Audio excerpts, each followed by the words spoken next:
సువర్ణపురి అనే ఊరిలో చిట్టి అనే 8 ఏళ్ల బాలుడు ఉండేవాడు. చిట్టికి తల్లిదండ్రులు లేరు. తను వాళ్ళ తాతయ్యతో కలిసి జీవించేవాడు. వారు ఊరి చివర ఉన్న చిన్న గుడిసెలో ఉండేవారు.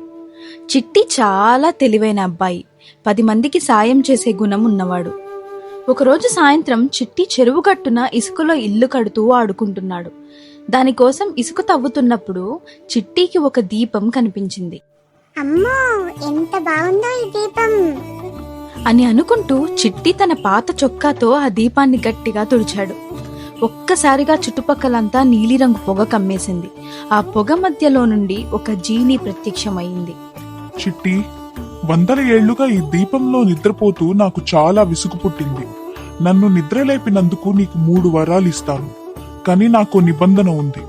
నువ్వు కోరుకునే కోరిక కేవలం నీ కోసం మాత్రమే కాకుండా మరొకరికి కూడా ఉపయోగపడాలి. అప్పుడే నా మాయ పనిచేస్తుంది అని జీనీ చెప్పటంతో చిట్టికి అప్పటికే చాలా ఆకలిగా ఉండటం వలన తనకి బోలెడు చాక్లెట్లు, లడ్డూలు కావాలని అడిగేశాడు. జీనీ తన చేతులతో తదాస్తు అంది. కాని ఏమీ జరగలేదు. చిట్టి ముఖం చిన్నబోయింది. ఏంటిది?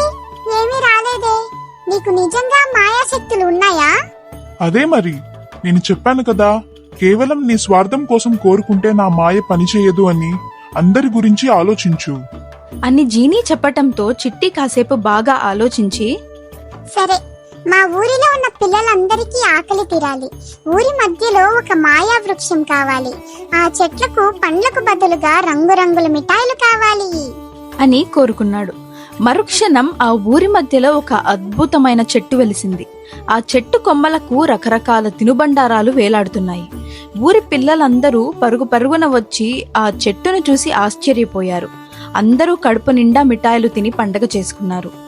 ఇక అప్పటికే బాగా చీకటి పడటంతో చిట్టి ఆ మాయాద్వీపాన్ని తీసుకుని తన గుడిసెకు చేరుకున్నాడు. అక్కడ తాతయ్య కళ్ళు సరిగ్గా కనిపించక చీకట్లో నీళ్ల కోసం తడుముకుంటూ కింద పడిపోయాడు. అది చూసి చిట్టి మనసు చాలా విలవిల్లాడిపోయింది. తాతయ్య పడుతున్న కష్టం చూసి వాడి కళ్ళల్లో నీళ్లు తిరిగాయి. వెంటనే ఆ మాయాభూతాన్ని పిలిచి, ఇదిగో నా రెండో కోరిక విను. మా తాతయ్యకు కంటి చూపు తిరిగి రావాలి. తను మళ్ళీ ఈ అందమైన లోకాన్ని చూడాలి. అలాగే ఈ ఊరిలో ఉన్న ముసలి వారందరికీ నొప్పులు, రోగాలు తగ్గిపోవాలి. వాళ్ళు మళ్ళీ 10 ఏళ్ల కుర్రాలలా ఉత్సాహంగా నడవాలి అని కోరుకోవడంతో వాళ్ళ తాతకి కళ్ళు కనిపించడం మొదలైంది. చిట్టి, నువ్వు అడిగిన 2 కోరికలు తీర్చేశాను. నీ చివరి కోరిక ఇంకా మిగిలి ఉంది. ఏం కావాలి? పెద్ద రాజభవనం కావాలా, లేక బంగారు నాణేలు కావాలా అని జీనీ అడగటంతో చిట్టి తన దగ్గరకు వెళ్లి, నువ్వు చాలా మంచి భూతానివి. నువ్వు అందరి కోరికలు తీరుస్తావు.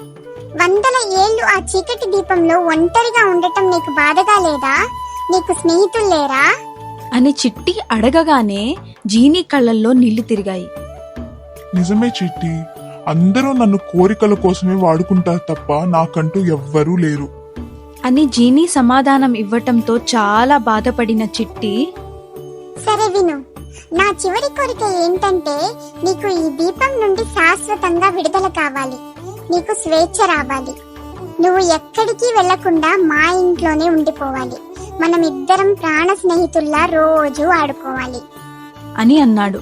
ఆ మాయాభూతం ఒక్కసారిగా చాలా ఆనందపడింది. భూతం ఇప్పుడు మామూలు అబ్బాయిలా మారిపోయింది. చిట్టి, ఆ అబ్బాయి మరియు తాతయ్య ఒకే ఇంట్లో ఎంతో సంతోషంగా ఉండేవారు. మీకు కనుక ఈ కథ నచ్చినట్లయితే లైక్ చేయండి, షేర్ చేయండి. మన ఛానల్ని ఫస్ట్ టైం చూస్తున్నట్లయితే సబ్స్క్రైబ్ కూడా చేసుకోండి. ఇలాంటి బోలెడు కథలు ఎన్నో మీకు అందిస్తాను. Thank you.